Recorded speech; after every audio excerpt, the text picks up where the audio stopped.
Assalamualaikum warahmatullahi wabarakatuh. Perkenalkan, kami dari kelompok 3 akan mempresentasikan tugas dari mata kuliah Tingkah Laku Manusia dan Lingkungan Sosial 2. Lalu kelompok kami yang beranggotakan Amanda Alia, Farzana Syasha, Syafiq Ahmad, Nadifah Tidianti, Faila, Agnia, Tiara, dan juga Rahadatul Azilia. Ada 6 poin pembahasan melalui artikel yang telah kami tentukan. Pembahasan pertama akan dijelaskan oleh saya sendiri, Nadifah Tidianti.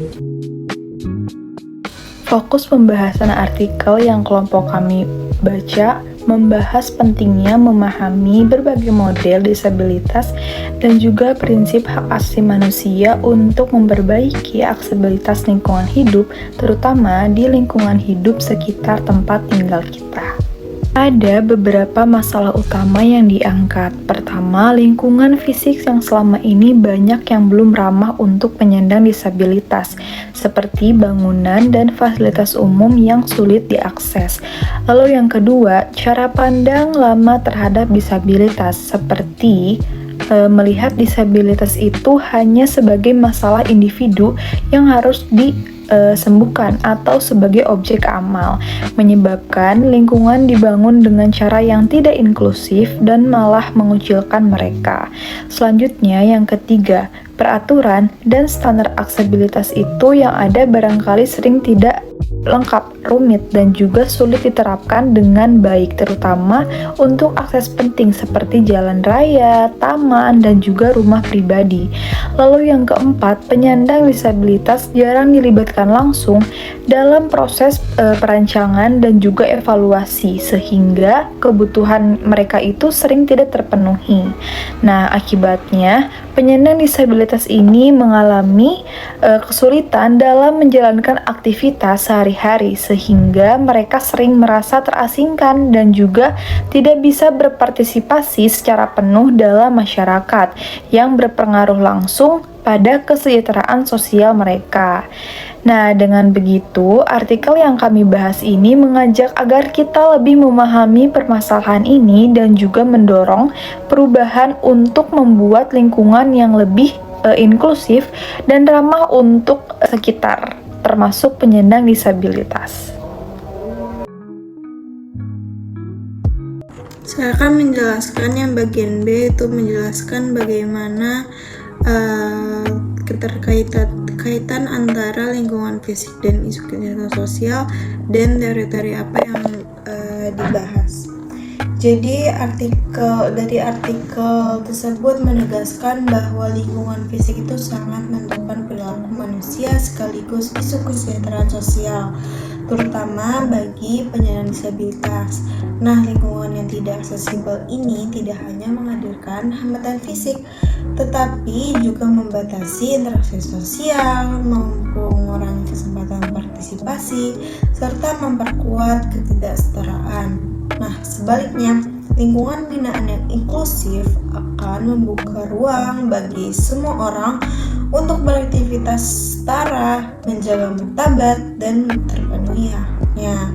Dengan kata lain, lingkungan fisik itu tidak bisa dipandang netral, tetapi merupakan instrumen sosial yang mampu memberdayakan atau mendiskriminasi. Nah, hal ini itu dipertegas melalui berbagai model disabilitas yang dibahas.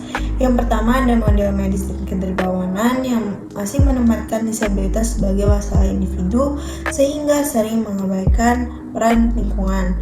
Yang kedua yaitu model sosial dan relasional yang justru mengusir fokus bahwa keterbatasan itu muncul akibat hambatan dalam desain lingkungan dan struktur sosial. Yang ketiga itu ada model keberagaman yang melihat disabilitas itu sebagai variasi manusia yang wajar yang seharusnya diakomodasi oleh lingkungan. Dan sedangkan yang keempat adalah model hak asasi manusia yang menekankan bahwa aksesibilitas lingkungan adalah hak fundamental.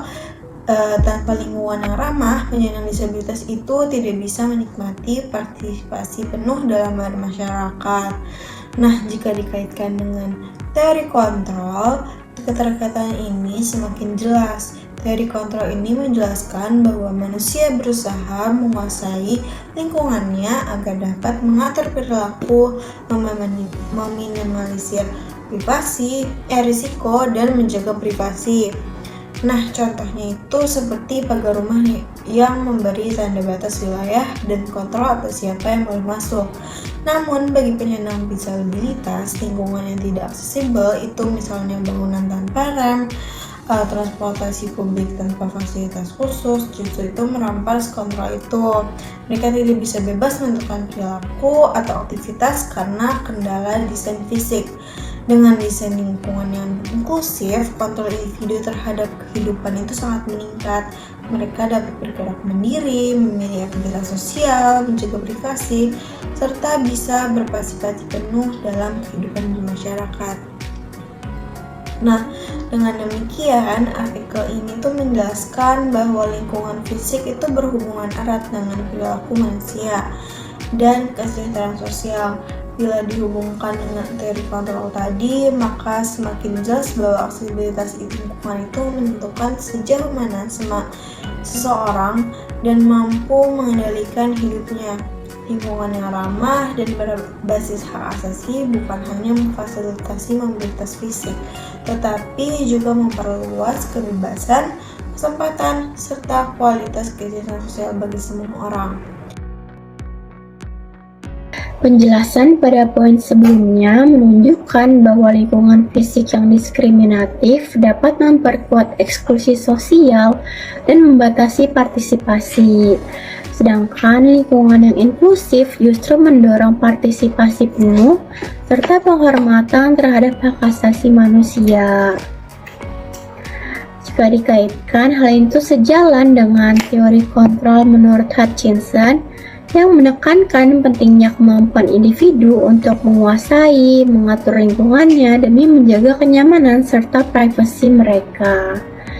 Nah, bagi penyandang disabilitas khususnya, kondisi lingkungan yang tidak aksesibel itu berarti hilangnya sebagian kontrol terhadap kehidupan sehari-hari, sehingga ruang gerak dan partisipasi mereka itu merasa terbatasi. Sebaliknya, lingkungan aksesibel memberikan ruang kontrol yang lebih besar, sehingga memungkinkan perilaku sosial yang adaptif, lalu memperluas kesempatan berinteraksi secara setara, lalu juga mengurangi diskriminasi, serta meningkatkan kesejahteraan penyandang disabilitas secara lebih menyeluruh. Lanjut di pembahasan sebelumnya, konvensi internasional memiliki peran penting dan juga andil dalam hal tersebut. Tetapi dalam penerapannya seringkali hanya sebatas kepatuhan formalitas saja, yang artinya regulasi dibuat tapi tidak diikuti dengan perubahan yang bisa dirasakan oleh tiap-tiap individu. Nah, akibatnya aksesibilitas di ruang publik, transportasi dan juga perumahan masih sangat amat terbatas. Dan hal ini membuat ruang publik itu terasa masih berkurang. Padahal menurut teori kontrol yang sudah dijelaskan sebelumnya, kesejahteraan sosial itu bisa dilihat dari aksesibilitas fisik, karena itu merupakan syarat utamanya. Nah, lingkungan yang bisa diakses memberi kita kesempatan untuk mengendalikan hidup sendiri, bergerak bebas dan juga berpartisipasi penuh dalam masyarakat. Jadi, perjuangan untuk aksesibilitas adalah perjuangan hak dasar bagi semuanya, bukan hanya pemenuhan formalitas saja. Dan tujuannya adalah memastikan setiap dari kita bisa hidup mandiri, berpartisipasi, dan menikmati kehidupan sosial sepenuhnya sesuai dengan apa yang sudah dijelaskan dalam artikel tersebut.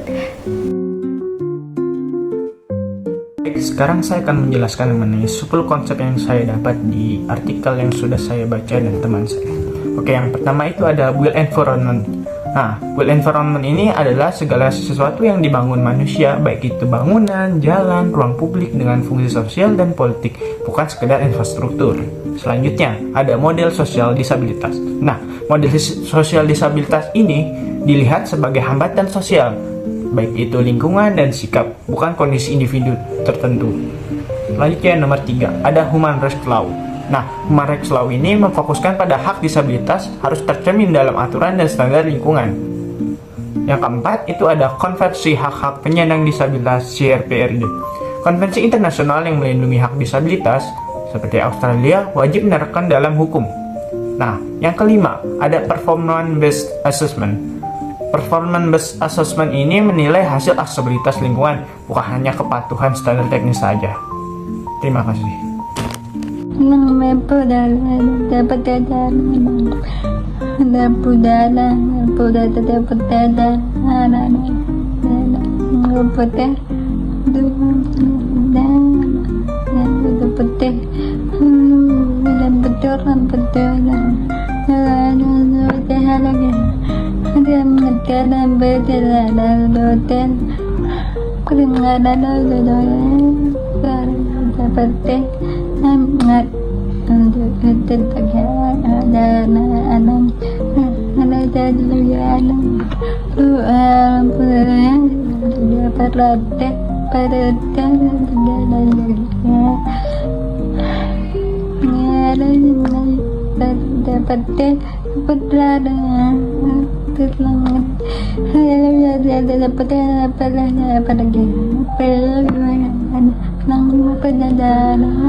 Terdapat dua pembahasan yang menarik dalam artikel ini yang dapat kita ulas lebih dalam lagi. Yang pertama, ternyata paradigma lama sangat dipengaruhi oleh faktor historis atau sejarah dari suatu daerah. Selain itu, sangat dipengaruhi oleh kondisi global saat ini. Kedua hal tersebut akan mempengaruhi bagaimana manusia bertindak, berpikir, serta berperilaku yang akan menghasilkan lingkungan fisik serta lingkungan sosial yang ada di tengah masyarakat. Lingkungan fisik ini mencakup pembangunan infrastruktur yang menggambarkan bagaimana ruangan publik itu dapat diakses oleh seluruh elemen yang ada di masyarakat. Untuk objek penyandang disabilitas sangat mempengaruhi bagaimana aksesibilitas dan juga fleksibilitas dari penyandang difabel itu sendiri. Yang kedua ada lingkungan sosial, di mana lingkungan sosial ini adalah lingkungan yang mencakup struktur dan juga sistem yang ada di masyarakat.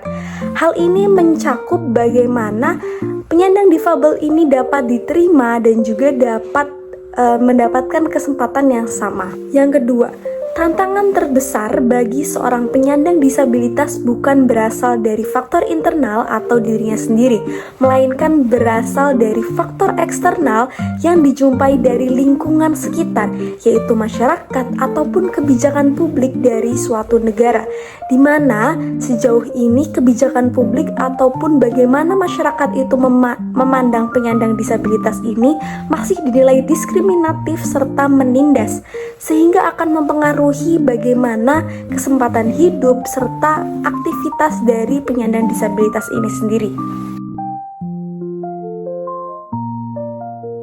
Artikel ini membahas pentingnya merancang dan memperbaiki lingkungan agar dapat diakses oleh semua orang, khususnya untuk para penyandang disabilitas, karena saat ini masih banyak fasilitas umum seperti trotoar, gedung, dan transportasi yang sulit diakses. Meskipun sudah ada aturan yang mengaturnya, hal ini menunjukkan adanya kesenjangan antara kebijakan dan kondisi di lapangan. Selama ini, disabilitas sering dipandang melalui model medis yang berfokus pada keterbatasan individu. Artikel ini menawarkan pendekatan, yaitu model sosial atau hak asasi manusia yang melihat hambatan lingkungan sebagai penyebab utama keterbatasan.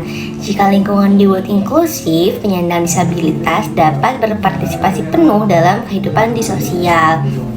Aksesibilitas juga tidak hanya soal bangunan, tetapi mencakup seluruh lingkungan seperti jalan, seperti transportasi umum, dan ruang publik. Tantangannya meliputi kurangnya pemahaman praktisi serta data yang mendukung penilaian dan perbaikan aksesibilitas. Bagi Indonesia, pembahasan ini relevan. Kita telah mempraktikasi konversi PBB tentang hak-hak penyandang disabilitas Kebijakan sudah ada tapi implementasinya masih lemah. Pengalaman dari artikel ini dapat menjadi panduan untuk menciptakan lingkungan yang lebih ramah dan inklusif di masa depan.